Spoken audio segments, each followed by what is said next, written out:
ampifaliana indray ry havana malala ny ionana aminao amin'ity andro faharoa amin'ity volana aogositra mitompatsika ity indray. Ary zava-dehibe zany azontsika miaino ny tenin'Andriamanitra amin'ray fampianarana tsara koa rina manoloana aloha hevitra vaovao sy ny izorantsika iainantsika amin'ity tontolo andro ity. Ho aminareo ny fahasoavana sy famindram-po ary ny fiadanana Andriamanitra ray sy Jesosy Kristy zanak'indray amin'ny fahamarinana sy ny fitiavana. Amen. Sabotsy 2 Aogositra 2022 imanjinantsika aloha hevitra hoe mifampahery ny mpino. Andeha ry havana idera sy ankalasan'Andriamanitra isika. Misaorana ny Andriamanitsika ary firenena ary asan-drato ny feo fiderana azy izay mampitoetra ny fanahintsika amin'ny fiainana ka tsy mamela ny tongontsika migozogozo. Fa efa nizatoetra anay ianao Andriamanitro, efa nanadio anay ianao tahaka ny fanadio volafotsy ameny. Efa nampiditra anay tamin'ny fandrika ianao ary efa naniseta mavesatra teo ambalahanay ianao. Efa nampandeha ny olona litsaka ny lohanay ianao, nandeha namaky ny afo sy ny rano izay, fa nitondra anay nivoaka ho amin'ny fitahiana mahitretrika ianao. Amen.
Andeha vavaka isika.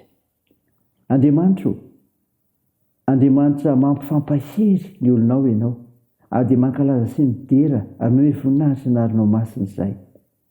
Tompo mahatsiaro teny izay efa mpanota, koa mandalika enatrehanao miaiky ho fahatsoanay, mamindrafo anay ary mamelany erikay. Fanahy-maso midira ty anatinay, manjaka ty anatinay amin'ny fianona ny teninao, mitondra famonjena, ka hanamafisana hiavozanay amin'ny finoana ianao, indrindra izay mpiara mivavaka izay mpino iray ao aminao. Anaran'i Jesosy Kristy tomponay nanaovanay izany mivavaka izany. Amen. Ny ofinainao antsika amin'ity ry havana malala dia hitanao amin'ny epistely soratan'i Paoly ho an'ny Romanina. Romanina 5 ny 1 ka hatramin'ny 5. Mivaky toy izao anaran'i Jesosy. Koa amin'izany, satria efa nao marinina tamin'ny finoana isika, dia aoka isika hanana fihavanana amin'Andriamanitra amin'ny alalan'i Jesosy Kristy tompontsika. Tamin'ny alalany koa efa nazontsika fanatonana amin'ny finoana ho amin'izao fahasoavana itoerantsika izao, ka dia aoka isika hifaly amin'ny fanantenana ny voninahitr'Andriamanitra. Ary tsy izany ihany, fa aoka isika hifaly amin'ny fahoriana aza, satria fantatsika fa ny fahoriana mahatonga faharetana, ary ny faharetana mahatonga fahatsara-panahy voazahatoetra, ary ny fahatsara-panahy voazahatoetra mahatonga fanantenana, ary ny fanantenana dia tsy mampahamenatra, satria ny fanahy masina izay nomenantsika no nentina napidina ny fitiavan'Andriamanitra ao am-potsika. Amen. Ray masino, mba namasinanay amin'ny fahamarinana, ny teninao ny fahamarinana. Amen. Ry havana malala, ho aminao ny fiadanana avy amin'ilay Jesosy Kristy mpamonjy antsika. Mofinaina ao antsika anio ka niresika teo. Romanina 5:1-5. Taratasy soratan'i Paoly ny amin'ny soa ananan'ny mino an'i Kristy sy ny fioaran'izany koa noho izay soa very ny atana. Koa mifaly amin'ny fanantenana ny mpino na eo aza amin'ny fahoriana. Izany ry havana, mifaly amin'ny fanantenana ny mpino na eo aza amin'ny fahoriana. Aoka isika hifaly amin'ny fahoriana aza ho ny 7.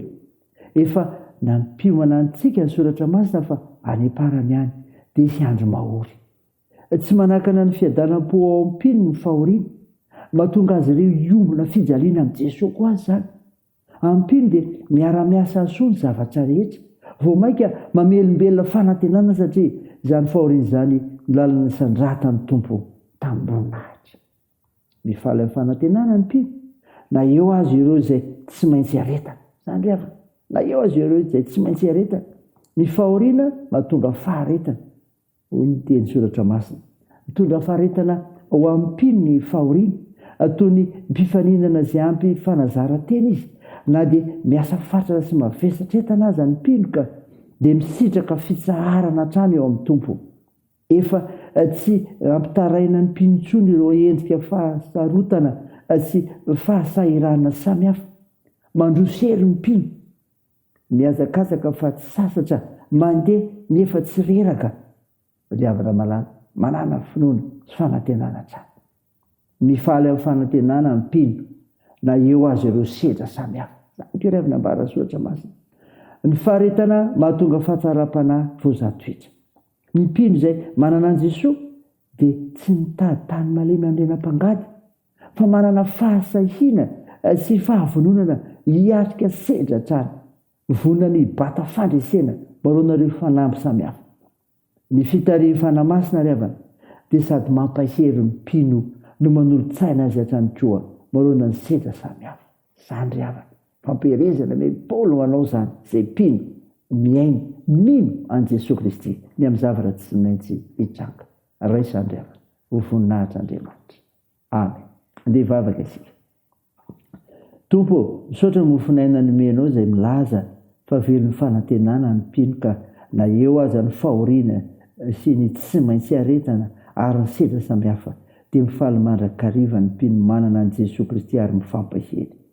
Misaotra anao izay ny amin'ny fampiarezana ataon'ny Paoly ho anay. Tompo, vavaka aminao izay ho andreo solotena rehetra any amin'ny synody am-paritany any lavitra ny akaiky, ho vonina monjy ny synody lehibe ataon'ny Fort-dauphin, miombany fitantanana ny fiomanana izany.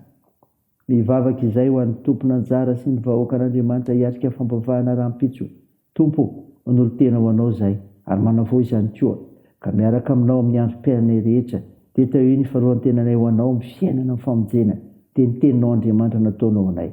Tompo, tao io ny firenenay, esaon'ny nosinay, fomba ireo manandraikitra amin'ny fitsaboana ka hositranonao ireo marahy, ampirezinao ireo manamantsoa, anohanao ireo mario sikolona ihany koa ary amonjenao ireo mahantra sy sahirana, sitsinjovanao ireo any ampikatrana. Tao io ny asa sy ny fihazakazahanay, fianarana, fikasana rehetra. Mivavaka idy ataony amin'ny anaran'i Jesosy Kristy ilay mpanavitra anay, efa nitsangana tamin'ny maty, ka nampianatra anay nivavaka manao hoe: Ranay izay any an-danitra, ao masinina ny anaranao, ho tonga ny ely fanjakanao, atao any sitraponao ety an-tany ho tahaka ny an-danitra. Omeny anio izy anona sahaza ao anay, ary mamelaha ny helokay tahaka ny namelanay izay meloka taminay, ary aza mitondra anay amin'ny fakapanahy, fa manafany amin'ny ratsy, fa anao ny fanjakana sy ny hery ary ny voninahitra mandrakizay. Amen. Tanteraka aminareo ry havana malala ny tsodrano, atotry ny anaran'i Jesosy Kristy mpamonjy antsika. Aza manana inona, faoka ny fihavana sy fonambany fisaorana, noentina manambara fangatanareo amin'Andriamanitra amin'ny zavatra rehetra, ary fiadan'Andriamanitra sy matro ny fahalalana rehetra hiaro ny fonareo sy ny hevitrareo ao amin'ny Kristy Jesosy. Amen. Teo an'Andriamanitra eny ny voninahitra amin'ny anaran'ny Ray sy ny Zanaka ary ny Fanahy Masina. Amen.